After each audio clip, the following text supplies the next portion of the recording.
Hi, everyone. Welcome to Unit 7, second to last unit in our term, and in many ways, the most important unit that you will complete. That is because you are finishing the draft of your argument essay this week. And the reason for that is a couple fold. First off, it gives you a little bit of buffer. Not that I'm suggesting you take that buffer, but I'm realistic enough to know that not everyone will get this essay turned in on time, which is unfortunate. You should definitely strive to. And here's why. If you get this turned in on time, then you'll have time to revise things and resubmit, or if you turned in the wrong file or something went wrong, I can identify it in the early part of the last unit. That way you can fix it before the grades are due, right? So there's two basic assignments for this week. The first is your discussion board involving revision process. So very simply, by Wednesday, you will answer the questions listed here, discussing your revision process and your experience in revising. And so the questions are, what is your opinion on revision and how often do you revise your work? And what are the dangers of not revising your work? I also want to share with you that there is a difference between revision and editing. I think a lot of people conflate the two. They think that when an instructor is asking you to revise an essay, that means go and fix the grammatical errors. That's not at all what we mean. Revision is where you're fundamentally changing the content or structure of your work. So something needs more elaboration. You didn't fully explain one piece. You need to add a source here, or maybe this idea is flawed in some way, and you need to come back to it and adjust. That's what we talk about when that's what we mean when we're talking about revision. Editing is the other stuff. Editing is where you are complete. You've completed your draft. You are done fiddling with the content, the essay and what the words actually say, and the meaning that you're trying to get at is complete, or as complete as it can be.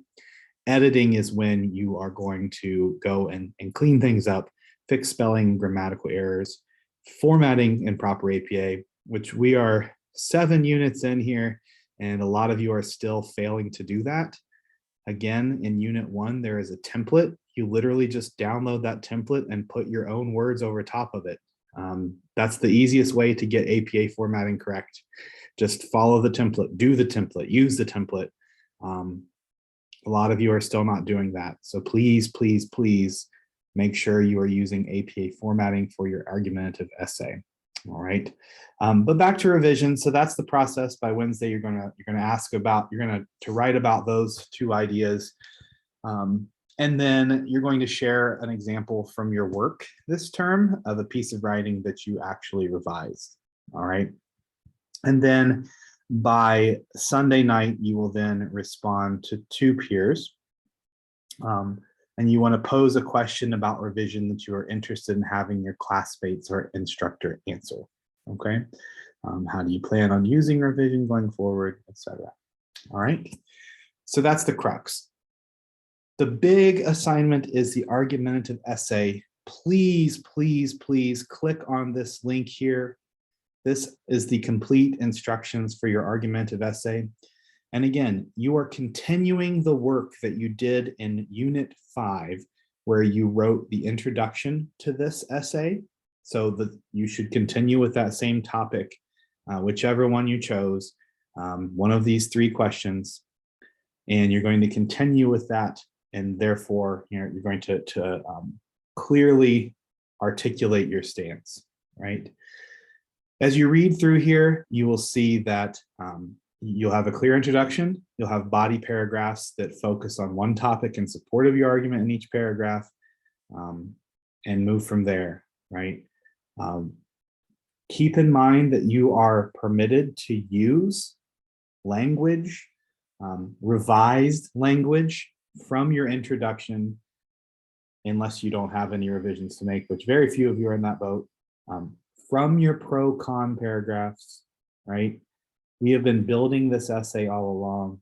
It would be silly and foolish of you to not use that language or those ideas and articulate them going forward. All right. You need to have 3 to 4 pages for this assignment. And then that does not include your title page and your references page. So at minimum, you should have 5 total pages, a cover page, 3 paired pages with the essay, and then your references page at the end. You need to include 3 sources in this essay. And you have to include at least 3 in-text citations there, so 1 from each, right? You can use more. Don't overdo it though. Remember, this is your idea.